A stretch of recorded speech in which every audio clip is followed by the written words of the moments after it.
भोसले सरांच्या अमृत महोत्सवाच्या निमित्तानं भोसले सरांच्या आणि माझा 71 पासून जे संस्थेत नोकरी झाली त्या दिवसापासूनचा संबंध. आठवणी भरपूर आहेत, परंतु सगळ्याच आठवणी मी काही लेखात दिलेले आहेत. आणि आता मुलाखत देताना फक्त भाच्यांच्या जन्माचा इतिहास सांगणार.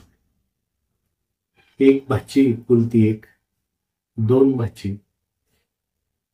तो भाचीला डिलिव्हरी कुठे करायची हा प्रसंग ज्यावेळेला काकांच्यावर आला त्यावेळेला मंगळवेढा नको, पंढरपूर नको, सांगोला नको, सोलापूर नको, परंतु जर तेथे डिलिव्हरी करायची ठरवली,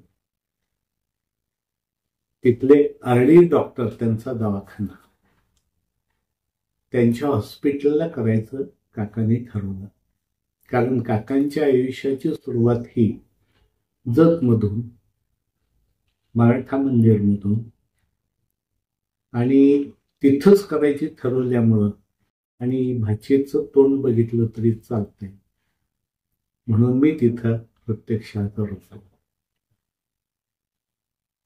डिलिव्हरी झाली, सही सलामत आम्ही सगळे मंगळवेढ्यात आलो आणि माझ्या अंगा खांद्यावर 3ही भाचे खेळलेली आहेत.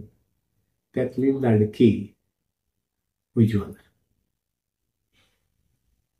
लहान असताना आमच्या लग्नाच्या वेळेला तिची मान देखील धरत नव्हती, परंतु ती माझ्या मांडीवर होती. असा आमचा शेवटपर्यंत एकोपा राहिला.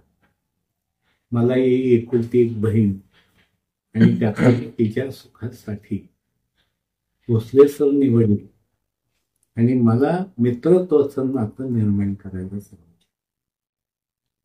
साधं मित्रत्वाचं नाही तर अनेक नाती आम्ही दोघांनी आतापर्यंत पाळलेली आहे.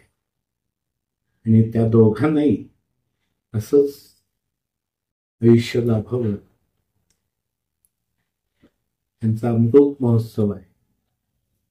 त्यांनी शताब्दी काढावी आणि अजितानं देखील त्यांच्या पावलावर पाऊल ठेवून जेवढं जास्तीत जास्त जगता येईल तेवढं आयुष्य काढावं अशी दोघांना शुभेच्छा या अमृत महोत्सवाच्या निमित्तानं देतो. सगळ्या फॅमिलीला शुभेच्छा देतो आणि थांबतो.